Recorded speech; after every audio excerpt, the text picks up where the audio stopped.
Hey guys, what's going on? I'm ShortySX, happy holidays, and today I'm bringing you a nice little tutorial on how to get bloodthirsty medals for your sniper rifles.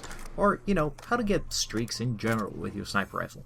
Because, obviously, this has been one of those questions that I've received so many times that even my inbox right now is screaming like, no, please, no more. And, I figured I'm going to put together a nice little tutorial for how to actually get bloodthirsty medals. So for anyone looking to get those diamond camos or those golden camos on your snipers, or just, be able to survive and get streaks with a sniper rifle in general, this should be able to help you. Now, this is such a broad question that I decided to just divide it into 5 very practical little tips for how to actually get, a streak of 5 or a bloodthirsty in an easier way. Of course, the general topic is extremely broad because it's a bit like asking, how do you become a good sniper? It's not really one sentence of an answer, it's more of like 4-hour narrative type of an answer. So anyway, moving on. The first tip I'm going to give you guys is before you try to get a bloodthirsty medal with your sniper rifle, try to get the exact same thing with a regular gun. As in, take your favorite submachine gun or assault rifle or even a shotgun, whatever you feel comfortable with, and just try to get a bloodthirsty medal with that. Now there's 2 very good reasons for this. The first one is that it'll actually give you like a little bit of an indication of how capable you are of actually getting that streak. Because it's very skill specific. Some people will be very comfortable with getting a streak of 5 even with a sniper rifle and will have very little trouble. But on the other hand, if you're not as experienced, it will take you a little bit longer. So having that little bit of a warm-up round will give you a very good idea of just how well you're playing, and at the same time, it'll give you a sense of how your opponents in that exact lobby are playing. So you can see if people are just aimlessly running to the middle, or if they're jumping on objectives, or in general, just what they're doing. That's the first reason. The second reason you want to have that warm-up match is because you should be trying to get supportive score streaks. Like, try to get things like, a UAV, a counter UAV, or possibly an orbital VSAT if you can go that high. And save those. Don't use those with your regular gun setup. Now, the second tip is exactly that. Save up score streaks from, your regular gun setup or just whichever way you feel like getting them, and then swap to your sniper class or whichever sniper you're trying to get, bloodthirsty medals with, and then use your kill streaks or score streaks. Because you can see how, having a counter UAV and a UAV up is very helpful, not to mention orbital VSAT. I mean, that's like a bloodthirsty right there in the bag. It's perfect. So you get my point. As a little side tip, if you're having trouble getting an orbital VSAT and you don't really feel like trying to go for that while you're in your warm-up stage, then a good option is try to put a care package. So then you might get extra UAVs or extra counter UAVs or just generally useful stuff. Anyway, I hope that helps you guys. Now, the third tip I'm going to cover is trying to use equipment. Like, try to use concussion grenades, shock charges, flashbangs, all of those awesome things that just stun your opponent, because they give you a huge advantage. And don't wait for someone to pop out to, like, throw your concussion grenade. Just throw it where you expect your opponent to be. I mean, you can have, you can have 2 of them, or if you have tactician, you can have up to 4 equipment. You can have 2 shock charges and 2 concussion grenades. Now, of course, that's not going to be a very strong sniper class, but that's a topic for another day. So, that's my third tip. Try to use the equipment to actually help you, because they're not going to get the kill, but they're still going to help you get that sniper kill for the bloodthirsty, so you can get your camo or whatever you were going for. Okay. Alright, moving on to my 4th tip, which has to do with positioning, or rather how you position yourself on the map.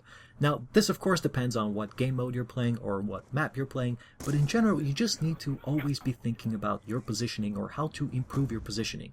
It's very important, and it's one of the things that will keep you alive. Now, you can see that things like, for example, staying close to walls, making sure you're not an easy target, getting behind cover, they're very essential. The same with just map knowledge in general. If you're playing with a sniper rifle, choke points are very essential to know. Like, you should know where people are about to come from or where tons of people normally go. If you're playing with, an objective-based game, make sure you go cover those objectives from a distance. There's no better way because people are going to be there. It's perfect. But positioning is very important.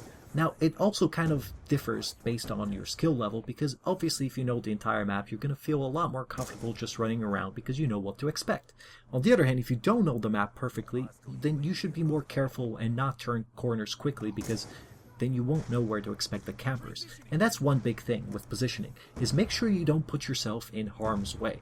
And when I say harm's way, it could be luck's way, because there's plenty of times, when it's not necessarily even your fault. Like, you're just walking through, let's say, a big open area, and someone shoots you in the back. Of course, there was nothing you could have done about it, but that's exactly what I'm talking about. You just want to stay away from those types of situations in general. Basically, just make sure you don't get caught with your pants down. Because, as we all know, while there are times in life when getting caught with your pants down could be very, very fun, COD is really not one of those times. So, stay away from it. Now, that leads into my fifth little tip, which has to do with patience. I know you guys are going to be like, patience, haha, funny.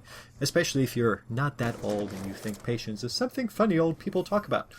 It's not. It's really useful, actually. It's really the way you improve, or the way you let yourself become better over time. So what I'm talking about with patience is, for starters, make sure you don't over criticize yourself for no reason. If you get 4 kills and then down the 5th one, don't go completely mental and go and completely tilt and lose your sense of aim and everything like that. Don't do that. Just keep your composure, keep playing, and you'll be fine. It'll all work out. On the same note, make sure you don't get overexcited or anything. If you see your 5th kill, you're on a streak of 4, and you see your 5th kill running around the corner, don't go chasing after him. That's a sure way of dying. Just be patient, wait for someone else to pop up if necessary, or calmly and carefully follow him and figure out if you can kill him or if he's actually trying to bait you. Always try to think one step ahead. The same thing applies to hard scoping, and I know it's kind of funny I haven't even mentioned this up until now, but don't be afraid to hard scope. Have patience. Don't run around corners. Carefully walk around corners, or figure out if there's someone around the corner and then jump on them. Always try to think one step ahead, and don't let yourself get caught once again with your pants down. Bad. Maybe that should be my keynote. Don't get caught with your pants down. Maybe that is my one sentence for answering this question. I don't know. Anyway, as I have right about finished my tips, I want to say I hope you guys enjoyed this little tutorial, or how to get bloodthirsties, or in general, I just hope this helped you. Happy holidays once again, and in case you guys are wondering, I'm going to put out a commentary tomorrow making a little update about just what I'm doing, where everything's at, and what you can expect, because I know a lot of you guys have been asking questions, so I will see you tomorrow. Peace!